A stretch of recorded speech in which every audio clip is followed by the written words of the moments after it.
Entonces, cuando vemos que dice que bebe del agua de tu cisterna, el pasaje que nos ocupaba en el libro de Génesis, en el capítulo número 26, podemos observar que eh, en el capítulo 26, versículo 6 de Génesis, habitó pues Isaac en Gerar. La palabra Gerar en hebreo significa príncipe o rey. Ahí fue donde fue llevado a establecerse y donde él tenía que experimentar. Ya Isaac y ahora ya es el encargado del clan, de la familia. Prácticamente su padre ha muerto y entonces él tiene que suplantar y ser el representante del clan. Recuérdese que el clan era el comunicado o era el conglomerado de familias. Entonces, cuando vemos eso es muy interesante porque al verlo de esa manera podemos ver que Isaac es llevado a una situación muy interesante. En el versículo 23, después de estar en Gerar, ahora llega a Berseba, en el versículo 23, y de ahí subió a Berseba. Berseba era el lugar que significa 7 pozos. Y era un lugar muy interesante porque toda la Biblia tiene esto en particular. Podemos observar que en Génesis 21, verso 31, dice, por esto llamó aquel lugar Beersheba, porque ahí se juntaron ambos. Esto significa, Beersheba significa pozo de 7 o pozo del juramento. Pero ¿qué era lo que se representaba ahí? Porque Abraham había llegado a ese lugar. Y en ese lugar tenía que experimentar algunas cosas muy interesantes. Por ejemplo, Isaac en los 7 pozos o Beersheba era el lugar donde su padre Abraham había radicado ahí y fueron cuando partieron de allí hacia Moriah, el monte de Dios. Pero era donde le tenían que recordar, donde le tenían que traer a la memoria, donde tenían que traerle a él lo que estaba sucediendo. Beersheba tenía que recordarle a Isaac lo que él había atravesado cuando era jovencito y su padre lo iba a llevar a sacrificar. Salieron de Beersheba al lugar donde Dios le había de decir que era el monte de Dios, el monte Moria, donde Dios se había de manifestar. Entonces, para Isaac era un recuerdo. Muchas veces Dios nos hace pasar algunas cosas que son muy interesantes. Por eso dice en Deuteronomio, y te haré recordar por el camino por donde he traído. Muchas cosas que Dios permite en nuestra vida, a nosotros se nos olvida, pero que ha sido parte de nuestra formación, ha sido parte de nuestra enseñanza, ha sido parte de nuestra instrucción. Y quizás algunas de esas experiencias, en su mayoría, han sido experiencias dolorosas, han sido experiencias muy, muy interesantes, muy tristes, pero que no hay despropósito en Dios. Todo lo que Dios permite en nuestra vida tiene un sentido, tiene una razón, tiene una explicación. Él sabe por qué permite muchas cosas en nuestra vida y sabe por qué nos hace atravesar ciertas cosas incómodas para nosotros, dolorosas inclusive, entre de ellas quizás hasta pérdidas materiales, pero todo tiene una explicación según Dios. Entonces, a Isaac se le está recordando que ese era el camino donde él lo habían llevado a sacrificar. Y él pudo experimentar de primera mano el poder de Dios. Porque cuando él le pregunta a su padre, que estaba lista la leña, el altar, pero no estaba el sacrificio, el Señor fue, Abraham, su padre, fue claramente cuando le dijo, el Señor se proveerá. Y y cuando él estaba ya sobre el altar para ser sacrificado, se dio cuenta de que la ofrenda era él, pero que Dios sobrenaturalmente hizo que apareciera un carnero trabado los cuernos en un zarzal, y esa era la ofrenda. Por eso aquel lugar se llama Jehová Jireh es tu proveedor. El Señor se proveerá. ¿Qué era lo que le estaba diciendo? El Señor va a proveer en los momentos más difíciles que uno tenga, en los momentos más de penuria, en los momentos de dificultad. Es cuando Dios se hace manifiesto, es cuando Dios se hace presente. No digo que cuando también estamos en bonanza, pero en los momentos difíciles, cuando uno cree que ya todo está perdido, cuando uno cree que no hay salida, cuando uno cree que no hay solución, entonces Dios se deja manifestar como un Dios Jireh, un Dios proveedor, un Dios que no falla, un Dios que siempre cumple sus promesas. Eso era lo que el Señor le estaba recordando a Isaac. Así como te proveí el sacrificio en el sustituto para ti, así te voy a proveer con toda la enseñanza que Dios le había dado. Y esto es muy interesante, hermanos, porque al ver de esta manera podemos observar a un Dios que cumple su palabra, que cuida paso a paso de lo que Él ha prometido. Entonces, en el versículo número 25, edificó allí un altar e invocó el nombre de Jehová, y plantó allí su tienda, y abrieron allí los siervos de Isaac un pozo. Entonces, cuando Dios llegó a Beersheba y edificó allí un altar, el altar es símbolo del encuentro y de la comunión con Dios. ¿Qué era la explicación? Isaac tenía que aprender de primera mano lo que es caminar con Dios. Isaac tenía que experimentar, él como un individuo, tenía que experimentar lo que significa caminar con Dios, lo que significa tener una relación con Dios. Y ya no tanto de la experiencia de su padre, ya no tanto de la experiencia de su padre, porque teníamos que entender de alguna manera lo que el Señor trataba de explicarle y enseñarle a Isaac. Es lo mismo que pasa con nosotros. Muchas de las enseñanzas Dios tiene que explicarnos, llevarnos, enseñarnos, y nos hace pasar por algunas circunstancias muy complicadas. Y aquí quiero que notemos un punto muy importante. Ponga mucha atención en esto.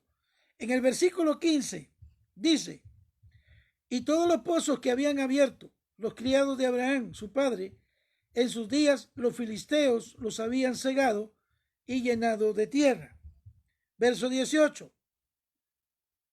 Y volvió a abrir Isaac los pozos de agua que habían abierto en los días de Abraham su padre, y que los filisteos habían cegado después de la muerte de Abraham, y los llamó por los nombres de su padre, como él los había llamado. ¿De qué estamos hablando? Aquí la enseñanza es muy interesante, porque Isaac, al verse ya en esta situación, entonces comenzó a abrir los pozos que su padre había abierto, y les puso nombres de los pozos, porque cuando abrían pozos le ponían un nombre. Los judíos o los israelitas, los asemitas, tenían una característica. Por eso se llaman hombres asemíticos, porque ellos tenían una característica de nacer, y le ponían el nombre circunstancialmente de lo que estaba pasando en ese momento, de lo que se daba en ese momento. Entonces, cuando estaba en esa situación, ahora bien, llevaban nombres según la situación emocional o circunstancial de la madre o del padre o de la familia que estaban viviendo.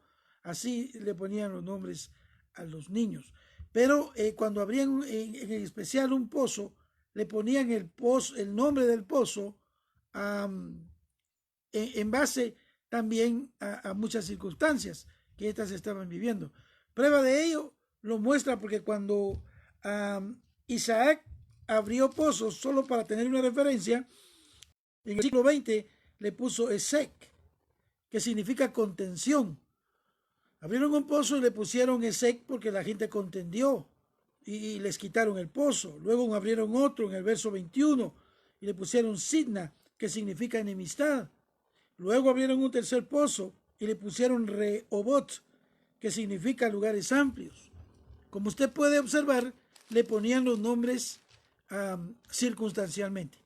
Ahora bien, en este caso, los mismos pozos que su padre Abraham había abierto, ahora Isaac los comienza a reabrir y los comienza a llamar por el mismo nombre que les había puesto su padre Abraham. Y aquí debemos notar algo muy interesante, que es muy importante, y ponga atención en esto, porque la enseñanza que el Señor le estaba dando a él y a nosotros es la siguiente: nosotros no debemos estar esperanzados en la fe de otra persona.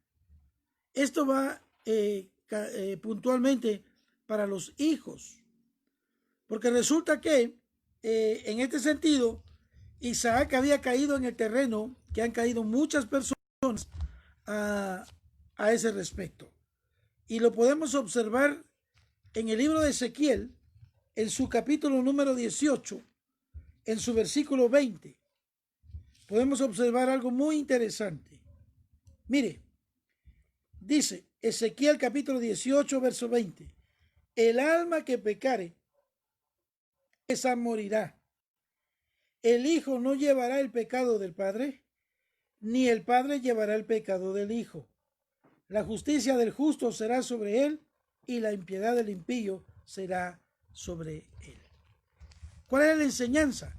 Porque Israel en ese entonces tenían una creencia de que si el padre pecaba, el que iba a tener las circunstancias difíciles era el hijo.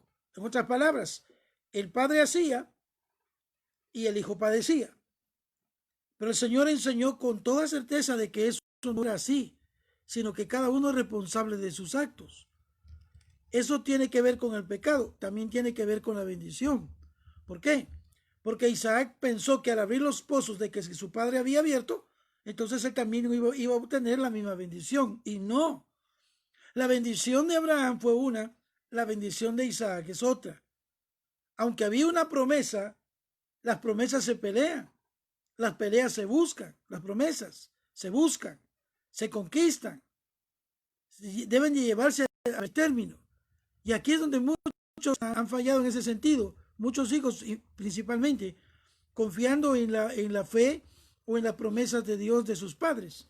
Así Dios ha bendecido a papá y a mamá, nos tiene que bendecir a nosotros. Y esa es la causa de por qué muchos hijos viven desordenadamente, confiados en que los padres han sido fieles a Dios y han vivido para Él, y los hijos no mucho.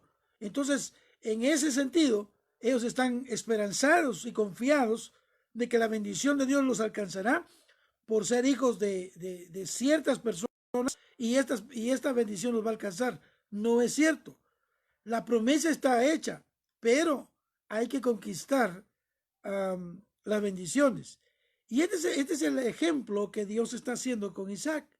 Le está diciendo: abre tu pozo, pelea tus propias bendiciones.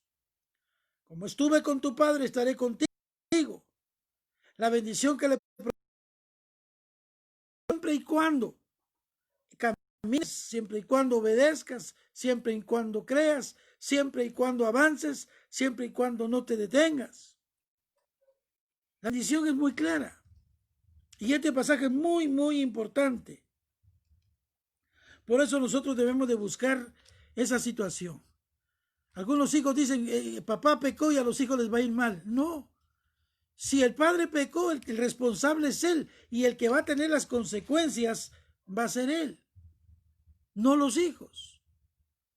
Pero algunos estarán pensando que de las consecuencias del adulterio, por ejemplo.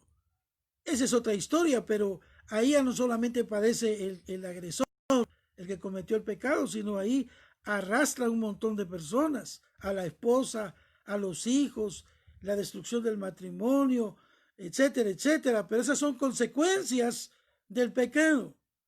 que la persona hizo, sea hombre o mujer, el que cometió la falta va a arrastrar a un montón de personas inocentes que no tienen nada que ver en el asunto. Sin embargo, esto es muy interesante porque, ¿por qué menciono esto? Porque aquí hay algo muy importante. Aquí el meollo de todo esto, ¿sabe qué es? Es fe. Dios estaba trabajando en Isaac, fe. Isaac no era heredero solo por ser el hijo de Abraham, aunque lo era en promesa, pero no, esto no se explica. No por ser el hijo de Abraham estaba en óptimas condiciones, ya todo le pertenecía, no. Eso es igual como cuando nace un hijo en un hogar de pastores, porque nació en el hogar de siervos de Dios, que el hijo piense que ya lo hizo todo y que ya está hecho. No es cierto. Ellos tienen que pelear su propia bendición. Ellos tienen que abrir su propio pozo. Quizás la ventaja que tienen es que hay experiencia. Se pueden acercar a sus padres y sus padres los pueden orientar. Esa es otra cosa, pero no dependencia. Y es ahí donde yo quiero que usted note con mucha atención qué es lo que el Señor trata de decir. ¿Cuál es el mensaje en particular? Es el trabajo de la fe. La fe es algo extraordinario. Dios se cerciora de que nuestra fe vaya evolucionando. Porque a medida que evolucionamos en nuestra fe, a medida que avanzamos, que crecemos, podemos alcanzar muchas cosas para Dios.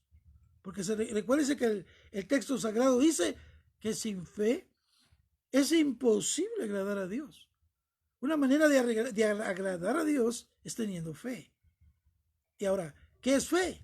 Bueno, fe en muchos aspectos. Y aquí quiero observar algo muy importante. Por ejemplo, ¿qué era lo que estaba pasando? Aquí Isaac tenía que creer sí o sí en la promesa de Dios. Y el Dios que estuvo con su padre Abraham estaría con él, sí o sí.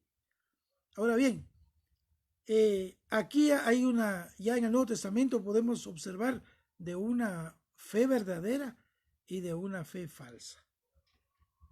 ¿Cuál es la fe falsa? Bueno, la fe falsa, mire, la fe falsa elabora un segundo plan por si Dios falla. Aunque Dios nunca falla.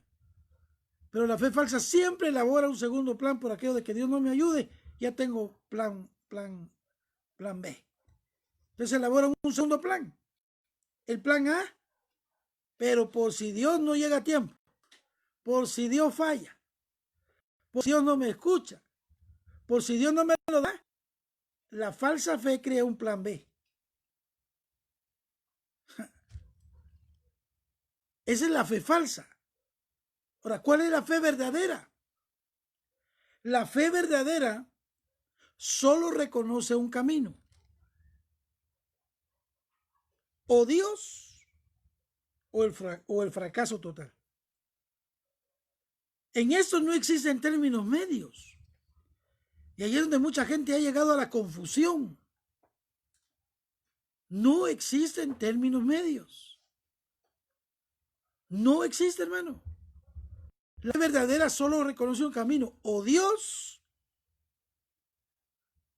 o el fracaso total. Por eso que Dios es grande y poderoso.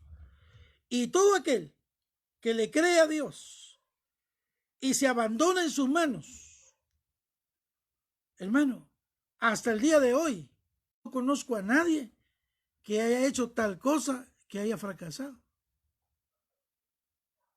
Todo aquel que se abandona en las manos de Dios y cree firmemente, puede decir como dijo el apóstol Pablo, sea que vivamos o que muramos, somos del Señor. Mire cuánta gente le tiene miedo a esta situación, a esta pandemia. ¿Ha observado usted una persona estornuda y ya todo el mundo está eléctrico? En vez de reprender al diablo, los demonios y toda bacteria y todo virus que ande molestándolo por ahí. Pero sin olvidar de que el Señor, si el Señor se lo quiere llevar, ¿cuál es el problema? ¿A qué le tiene miedo? Si usted tiene miedo a morirse, tengo mis sospechas de que posiblemente usted no está ni seguro a dónde va. Porque el que sabe quién es, sabe a dónde va y sabe quién es su Señor. Sea que vivamos o sea que muramos, somos del Señor. A Él le pertenecemos. Bendito sea el nombre del Señor. Ya no le tenemos miedo a la muerte. Bendito sea el nombre del Señor. Y aquí era donde podemos observar eso. Ahora, avanzando un poquito, ¿qué impide a una persona abrir su pozo? Gloria sea el nombre del Señor.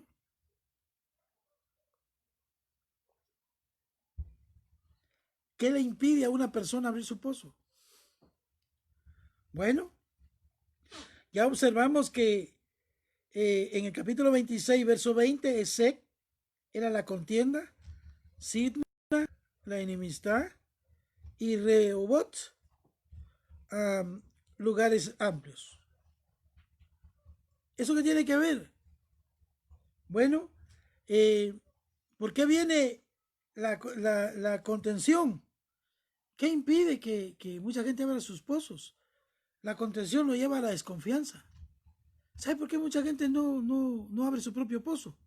Porque no confían plenamente en Dios. Y aquí quiero detenerme un momentito o hacer un paréntesis para muchos. ¿Sabe por qué hay muchos que Dios los ha llamado y no se atreven a abrir su pozo? En otras palabras, no se ponen a ejercer el ministerio que Dios les ha dado por miedosos, por cobardes. Prefieren depender de otro ministerio, aunque a donde se van a pasar el aguacero, aunque el que está liderando ese ministerio no sabe ni qué pata puso ese huevo.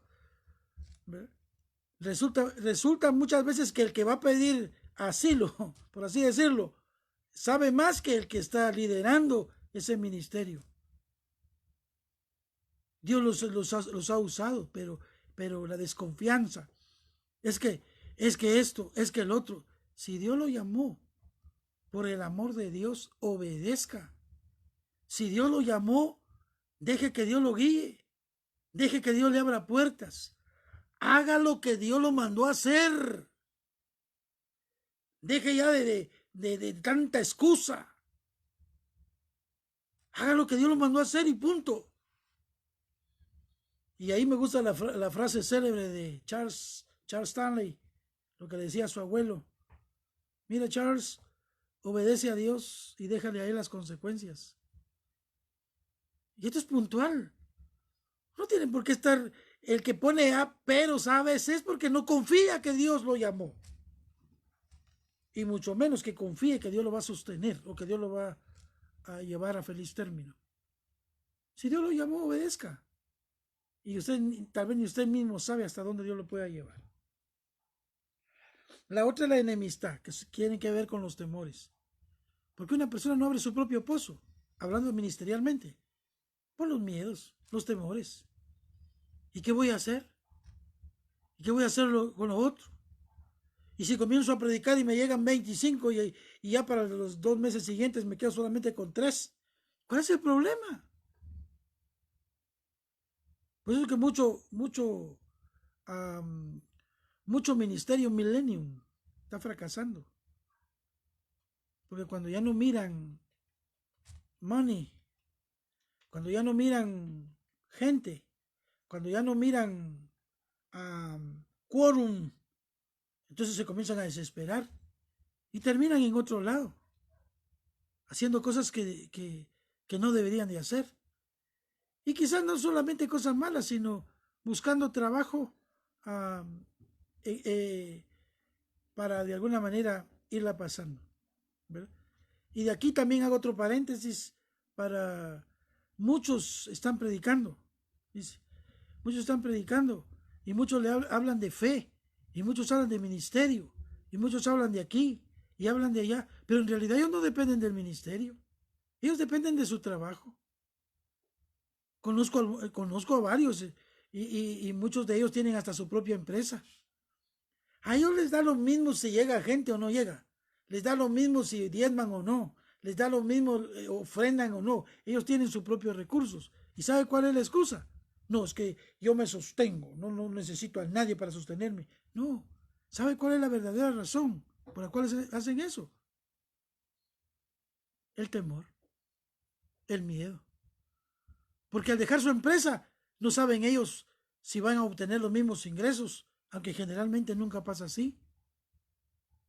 La gente que deja su empresa para meterse a buscar a Dios y a servir a Dios porque cree que ahí le va a ir mejor que cuando estaba en la empresa, está mal. Si usted se mete a eso, va a fracasar. Pero Dios es bueno. Dios es maravilloso. Y lo puedo decir con tanta certeza porque a Pedro le dijo, sígueme. A Mateo le dijo, sígueme. Y a todos sus seguidores les dijo, sígueme. Yo no veo a un Pedro habiendo sido llamado para el apostolado, pescando, aunque vemos que en el relato bíblico tuvo que regresar, pero ese no era el mandato de Dios. No veo un Mateo que escribe el libro de Mateo, extraordinario hombre, siendo un publicano otra vez a las mesas cuando les comenzó a ir, hubo presión en el ministerio. Entonces, esa clase de gente que tiene su empresa y que liderean una iglesia, ellos le pueden hablar de cualquier otra cosa, pero no le pueden hablar de fe. Porque la fe es algo que usted experimenta. La fe es algo que a usted lo sostiene. Bendito sea el nombre maravilloso del Señor. Y por supuesto, algunos que me están escuchando discrepen conmigo. Decir, no, es que nosotros, usted puede pensar lo que usted quiera. Solo estoy diciendo lo que la Biblia nos enseña a nosotros. Cuando Dios nos llama a servir, es a servir y punto. ¿Quién no quiere liderar una iglesia teniendo una empresa gigante y aún soy el pastor y vivo por fe? Mejor debería decir otra cosa, no eso. Pero avanzo un poquito porque ya me quedan pocos minutos, no lo quiero enfadar, porque hay algunos que luego se enfadan, pero se enfadan sin razón porque lo que le estoy explicando es la palabra del Señor. Lugares amplios, es lo que le explicaba, la comodidad y la autoconfianza. ¿Verdad? Gloria sea el nombre del Señor. ¿Verdad? Hay gente que se mete a servir a Dios con la ayuda. Pastorean, pero si organizaciones los sostienen. Pastorean, pero si organizaciones les dan casa, les dan carro, les dan comida, les dan esto y les dan lo otro. ¿Quién no quiere hacer un ministerio así? Y de esos hay un montón.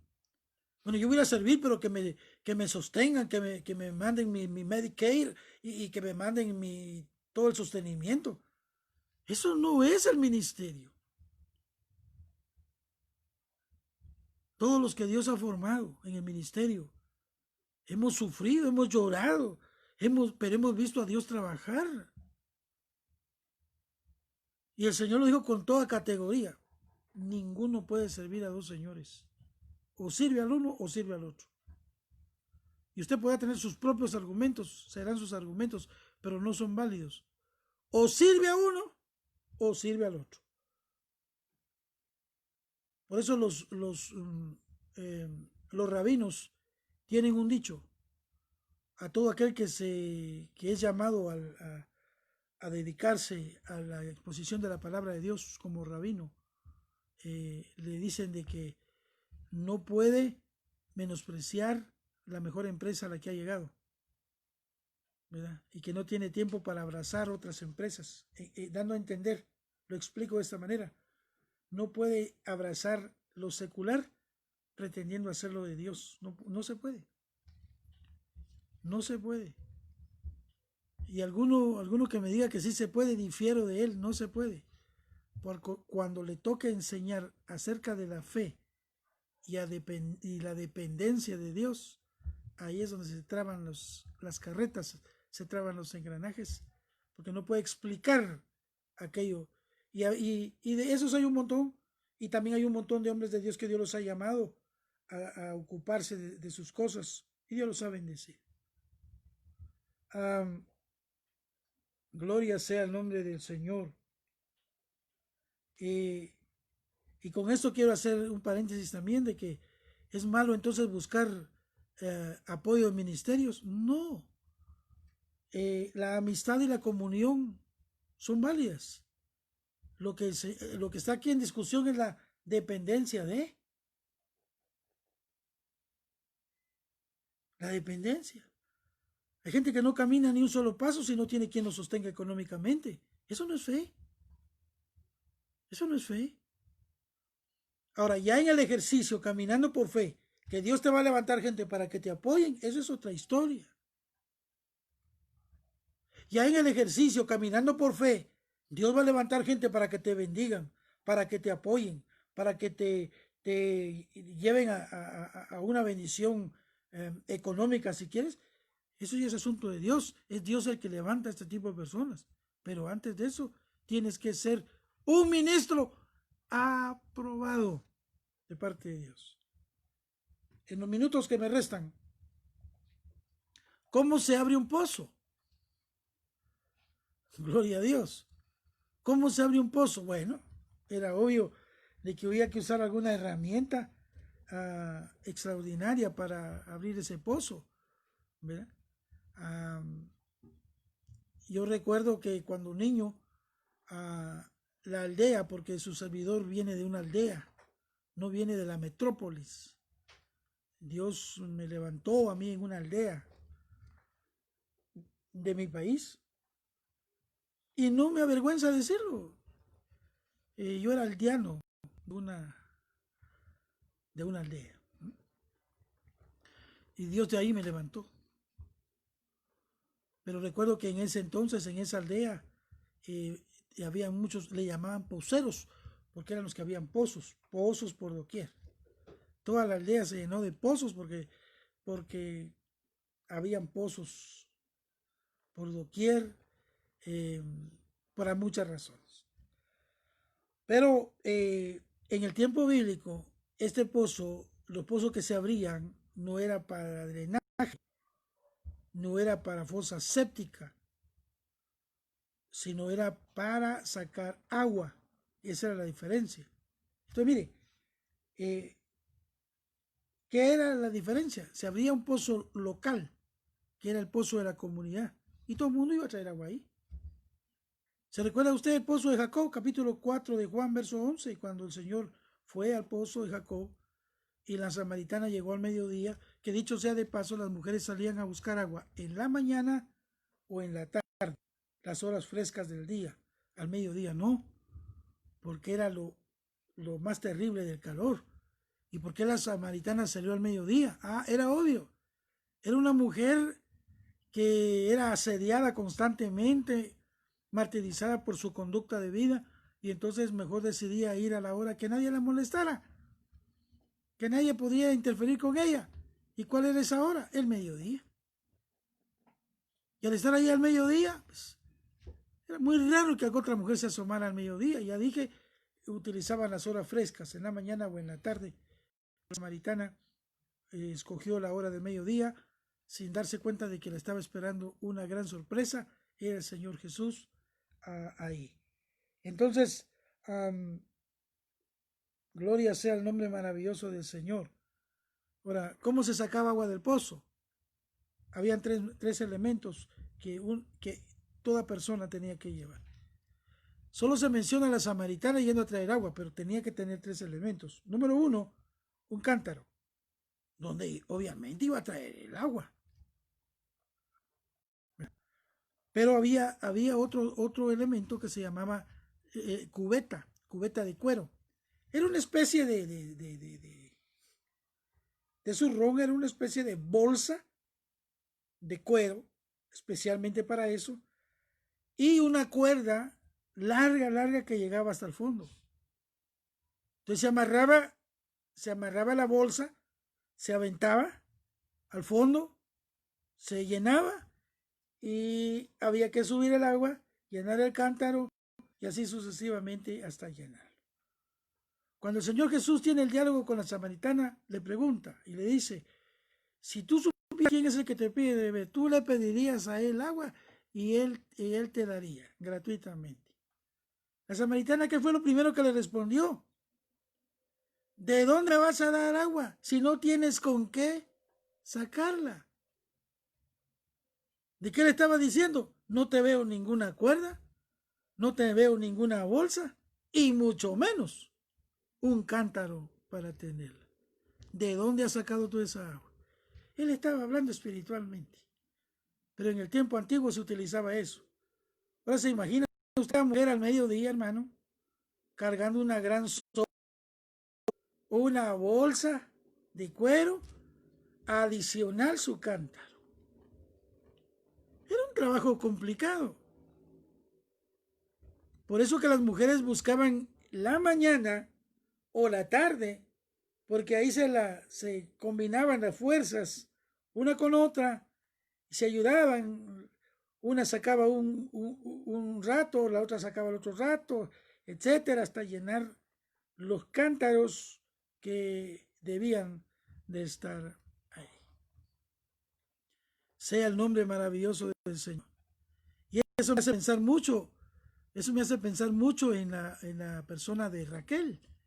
¿Se recuerda usted cuando sacó agua para los pozos, para los camellos? O sea, aún Rebeca, cuando sacó agua para los camellos, imagínense con cuánto se llena un camello. Qué esfuerzo el de esas mujeres para eso. Eso quiere decir que eran mujeres trabajadoras, mujeres aguerridas, mujeres fuertes, mujeres decididas, hacer lo que tenían que hacer. Y eso era muy interesante. El abrir un pozo quiere de trabajo. Y voy concluyendo. Empezamos diciendo de que bebe del agua de tu cisterna. ¿En qué consistía una cisterna? Bueno, el pozo local vimos que había que llegar a traer el agua. Pero todo el mundo anhelaba su propia cisterna. ¿Qué era una cisterna? Bueno, la cisterna era, abrían un agujero en la roca. Un agujero. Lo más grande que pudieran. Lo impermeabilizaban. Habían algunos elementos para impermeabilizar y lo hacían de tal manera que ya cuando quedaba impermeable, entonces lo llenaban de agua. ¿Cuál era la razón de llenarlo de agua? Bueno, de tener agua potable. Qué bendición la que tenemos hoy en el siglo, en el tercer milenio, ¿verdad, hermano? Usted solo extiende la llave al chorro o a la llave y ya pone su vaso y ya está tomando su líquido. En aquel entonces no era así. Y entonces llenaban su cisterna. Bebe el agua de tu cisterna. Y esa cisterna se convertía en un manantial. Aquellos que podían abrir más extensamente se convertía en un manantial. Bendito sea el nombre del Señor. Y esto nos tiene que decir mucho según la carta a los Corintios, capítulo 4, capítulo 10, versículo 4, cuando dice que todos bebieron de la bebida. Todos bebieron de la bebida espiritual y vivieron de la roca. Esa roca era Cristo. Esa roca en la cual debe haber un manantial con agua pura constantemente es Cristo. Para que esa agua podamos beber las veces que queramos. ¿Verdad? Bendito sea el nombre del Señor. La ciencia médica nos aconseja beber 8 vasos de agua. Pero no significa que ese es el límite. Usted puede beber agua lo que usted quiera. Siempre y cuando con prudencia, ¿no? Pero hay gente que ni un vaso de agua bebe al día. Entonces, ¿cuál era la idea? ¿Cuál es la enseñanza? De tener agua disponible para tomarla a la hora que usted la necesite. ¿Por qué necesitamos estar cerca del Señor? Porque necesitamos el auxilio. Necesitamos el auxilio del Señor. Dios es bueno. Dios es grande.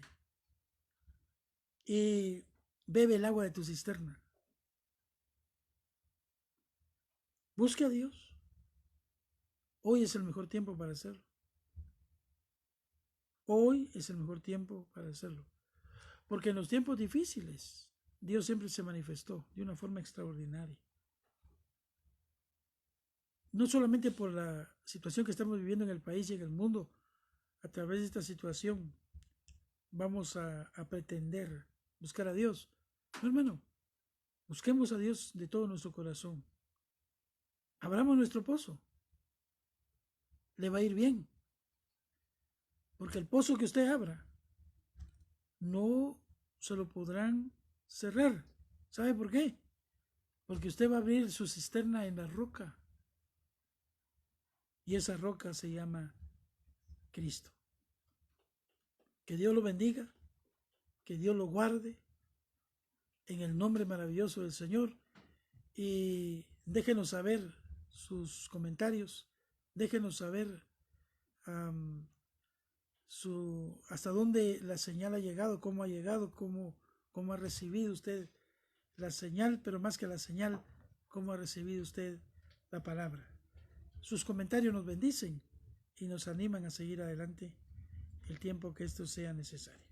Padre, en el nombre de Jesús, bendice a aquel que escuchó tu palabra, bendícelo grandemente en el nombre de Jesús y ayúdanos a ser valientes para abrir nuestro propio pozo.